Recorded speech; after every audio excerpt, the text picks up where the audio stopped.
समास बोले तो समास। देखो दो या दो से अधिक। क्या दिक्कत है? लाइट नहीं है तो क्या होगा?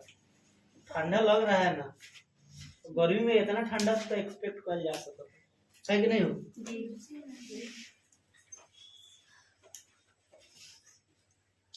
दो या दो से अधिक शब्दों से मिलकर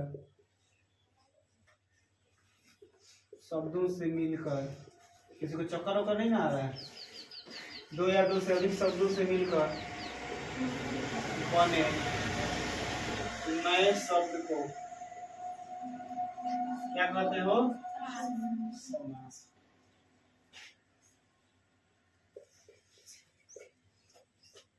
जैसे प्रतिदिन,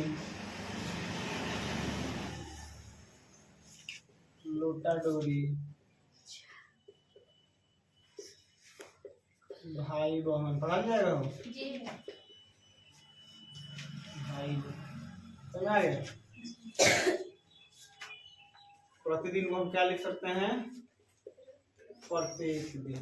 तो आगे पढ़ा जाएगा कि मैं इसे क्या होता है क्या।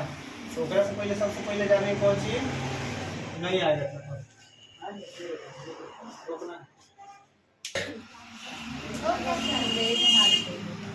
अगला हेडिंग दो, समस्त पद या समासिक पद।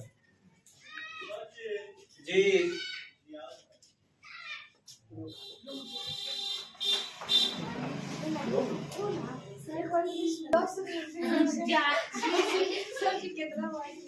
चलो लिखो। समास के नियमों से बने समासिक पद या समस्त पद बोले नहीं तो बोल लिखे कोई समासिक या समस्त पद। एक्चुअली थोड़ा थोड़ा देखा जाएगा तो पढ़ाई सिलेबस नहीं सुनेगा। समास के नियमों से बना शब्द समस्त पद या समासिक पद।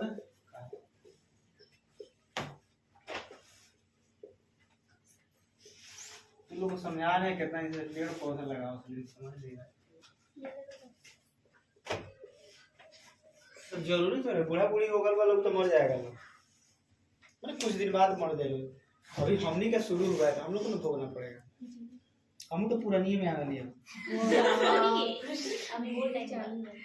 क्या है?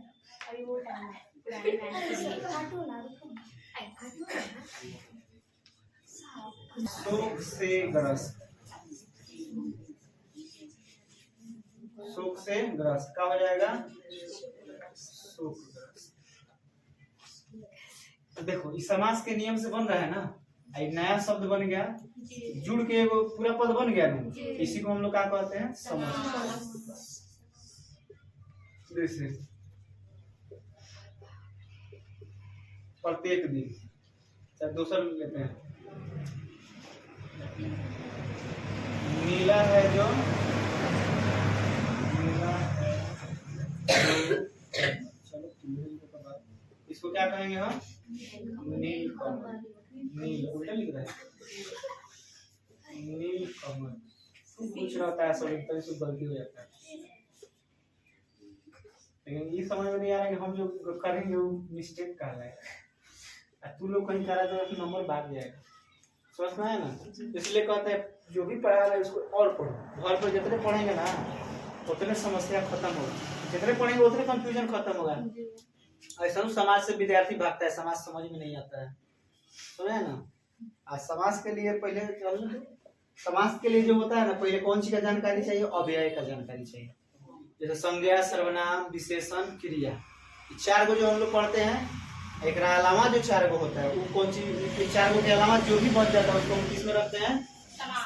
नहीं, अव्यय में। जैसे क्रिया विशेषण हो गया, उसके बाद संबंध बोधक अव्यय हो गया, संयोजक हो गया, विषम आदि बोधक। ये चारों को हम कौन सी में रखते हैं? अव्यय में। समझ में आया ना? नीचे तो दिख रहा है पहले, है ना? रोको कथी हेडिंग देना है? समास। साफ दिख रहा है कि ना? सही में मुंह क्वेश्चन को दिया, मुंह से थोड़े मतलब समास दिख रहा है, इसमें ब्लैक वाला चला रहा है। समस्त समस्त पदों को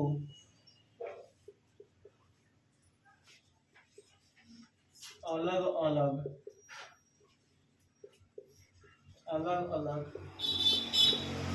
करके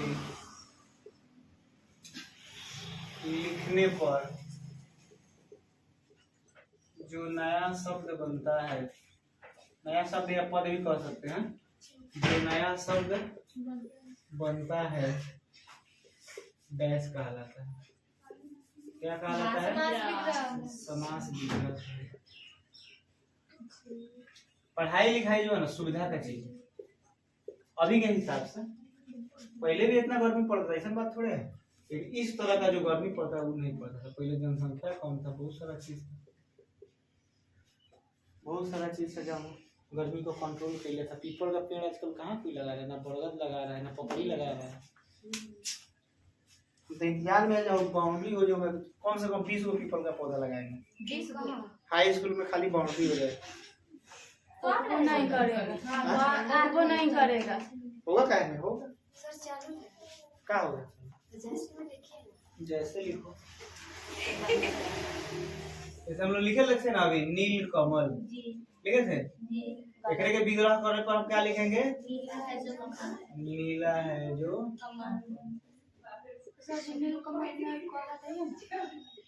ज्यादा हो गया क्या? निकल कमल हो गया। काय से लिखा रहा है? ठंडा पड़ गया इसे का? जैसे मन चाह, मन से तो खाना चाहेला तो मन से। हाँ तो वही में थोड़ा टंच मिल जाए, कुरकुरा के खा ले तो मुस्कुरा के।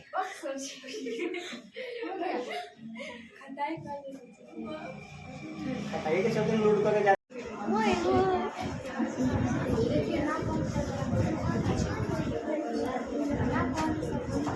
ऐसे में लिखो समास 6 प्रकार के होते हैं। कुछ नहीं हो, बात मत करो। समास 6 प्रकार के होते हैं।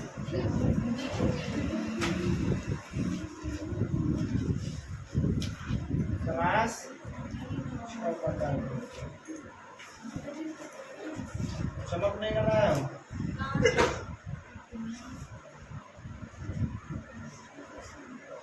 और यही सब में समास जोड़ लेना सब।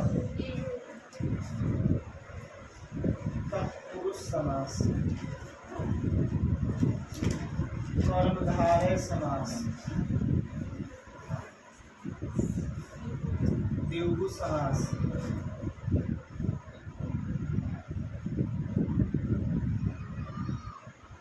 द्वंद्व समास। ये कौन सी बची है? द्वंद्व समास, बहुव्रीहि समास। विकास को पकड़ समझ नहीं होता है। बहुव्रीहि समास,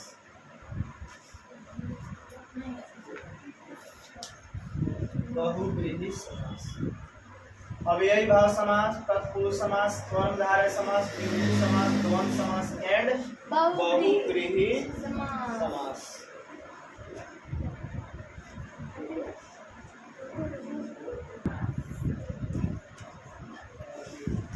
अव्ययी भाव समास,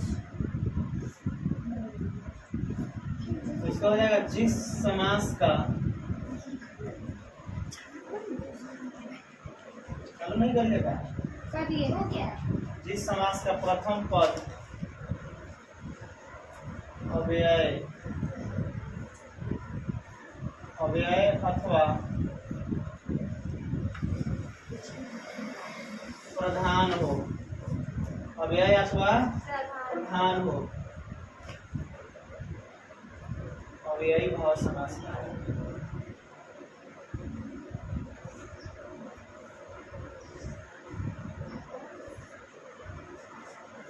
समझाया? जिस समास का प्रथम पद अव्यय अथवा प्रधान हो, कहने का मतलब अव्यय भी हो और प्रधान भी हो। समझ में आया ना? तो इसका प्रथम पद जो होगा हमेशा कौन सी होगा? अव्यय होगा। कौन बताया था अव्यय किसे कहेंगे? जो संज्ञा नहीं हो, सर्वनाम नहीं हो, विशेषण नहीं और क्रिया नहीं हो। ये चार को के अलावा कौन सी हो? संबंध बोधक अव्यय हो या विषमयादि बोधक अव्यय हो या संयोजक हो। एक और क्या आता है? एक और कुछ छूट रहा है, क्रिया विशेषण। समझ में आ रहा है? तीनों में से कौन हो तो कौन सी होता है? अव्यय। क्योंकि अव्यय का चार गो प्रकार होता है, वो चारों प्रकार ये समझ में आया ना। तो संज्ञा, सर्वनाम, विशेषण और क्रिया के अलावा कोनो शब्द अगर एकरा पहले जुड़ रहा है, समझ में आ रहा है ना? जैसे प्रति जुड़ जाए, आ जुड़ जाए, समझ में आ रहा है? तो वो सब कौन सी हो जाएगा? अव्ययी भाव समास। तो सबसे पहले एकरा पहचानेंगे क्या? तो क्या लिखेंगे? पहचान। समझ में आया? तो लिखो इसके प्रथम पद में, पहचान में, इसके प्रथम पद में, इसके प्रथम पद में छोटा आइकन दे देंगे। इसके प्रथम पद में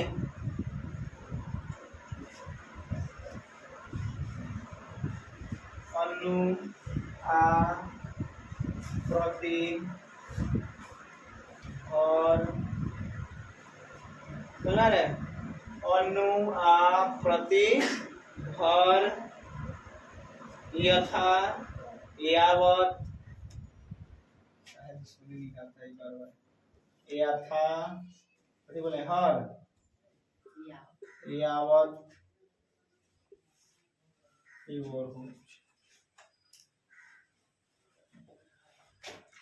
आदि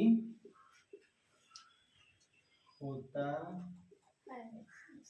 समझ में आया ना? अब जैसे देखेंगे प्रथम पद में से कौन जुड़ल है, कौन सी हो जाएगा? ठीक है। इधर वाला हटा दें, इधर वाला हटा दें। जी।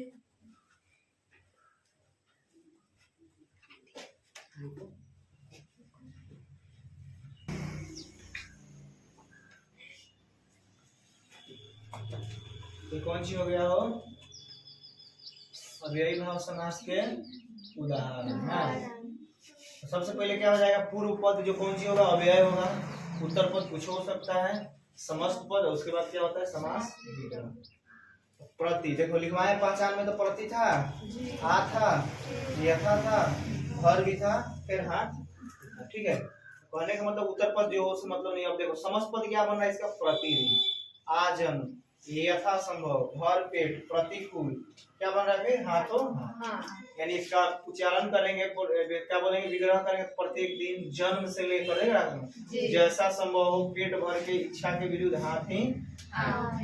प्रतिकूल का मतलब क्या होता है? इच्छा के विरुद्ध। समझ में आ रहा है? तो कहने का मतलब है जो पहला लेटर हुआ इसका होगा ना, सब कौन सी हो जाएगा? पहला लेटर क्या होगा? यहाँ नहीं देखना है, यहाँ देखना है। यहाँ जो पहला लेटर होगा वो आपका क्या हो जाएगा? वो अव्यय हो जाएगा। क्या हो जाएगा? अव्यय। समझ में आया? ना संज्ञा होगा, ना सर्वनाम होगा, ना क्रिया होगा। समझ में आया ना? कौन सी होगा? अव्यय होगा। अव्यय मतलब क्रिया विशेषण होगा या संबंध बोधक अव्यय होगा, नहीं तो विषमयादि बोधक होगा, नहीं तो संयोजक होगा। समझ में आया? इसमें किसी को कुछ दिक्कत हो तो बोल दो। उदाहरण में काटे दौड़ के